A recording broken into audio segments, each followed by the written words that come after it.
Well, if anything is predictable in this Vuelta, it was that we would have a breakaway on stage 11, 163 kilometres, destination Laguna Negra, the Black Lake. Well, coming as it did after the time trial where Filippo Ganna had gone extremely deep and blown the field away. This, well, would there be wind? No. Would there be high temperatures? Equally no. Would there be a breakaway? Absolutely nailed on. Well, the GC men, of course, have some very high ground still to come. What would be the advantage of chasing down a break on such terrain? Well, the pace was one thing that would be definitive this day. It was extremely high as we started our run with just one climb at the very last to be contended, albeit with ramps of around 14 and 16%. So the race was on to get in the breakaway, and the jostling for positions had an impact. Sadly, on the deck, Juan Ayuso, cut jersey, new bike, off you go, get on with it. And they did. Pace at the beginning of the day, never really falling below 47 kilometres per hour. It was high. 26 riders made it up the road, including Geraint Thomas and Filippo Ganna, who won the time trial the day prior. Rudy Mollard was up there, Romain Gregoire, Jesus Herrada, Luis Leon Sanchez, Andy Cron, stage winner here. Plenty of big names that really could invoke some pace and a challenge to each other, though not overall. Best placed man, Geraint Thomas. So it was all down to our finale.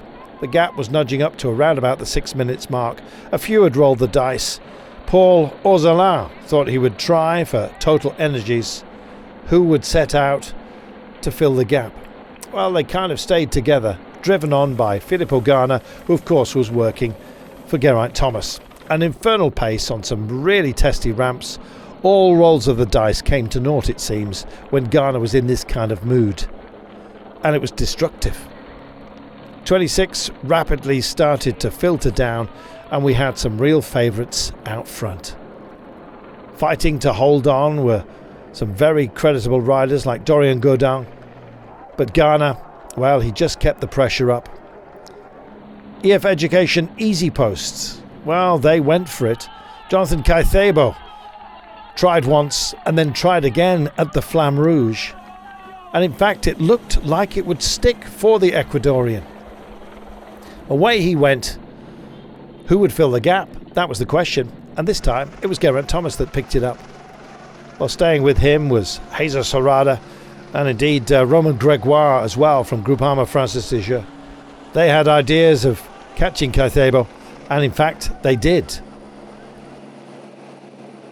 It was to be a Spanish victory, first of the race for Jesus Herrada and his third win on La Vuelta. Brilliance at work.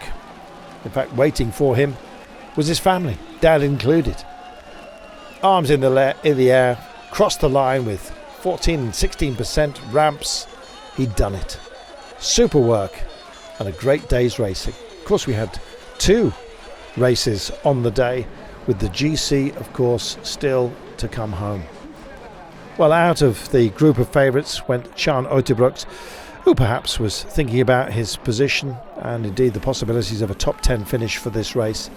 But really, it was all down to others around him. Uijtdebroeks had gone, so Hugh Carthy had to protect his position overall as well. And we were looking back down the mountain. And of course, Remco Evenepoel, wearing the young riders' leaders' jersey. He went for it. Sepp Kuss went with him. Roglic likewise. They effectively all neutralised each other. Herrada taking it ahead of Gregoire and Cron on the day, and as far as the GC is concerned, virtually no change.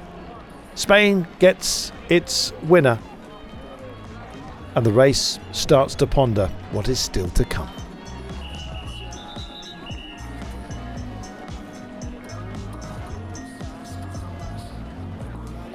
It's amazing how the pain of a day can dissipate with victory.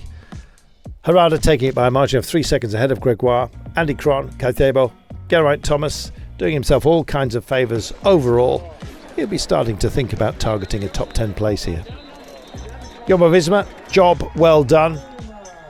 Honours even, I think, amongst the favourites. Sepp Kuss holds his margin in the red jersey.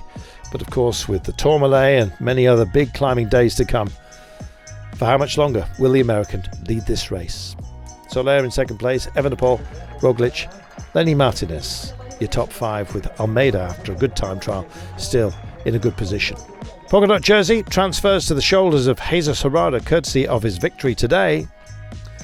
Tomorrow, no climbing points on offer at all, so Herrada will stay in the polka dots guaranteed. It is, however, going to be a big day for the sprinters. Plenty of points up for grabs. Caden Groves will hope to hold on to that and indeed gain another victory, perhaps his third of the race. Let's see how it pans out, shall we? We'll see you tomorrow.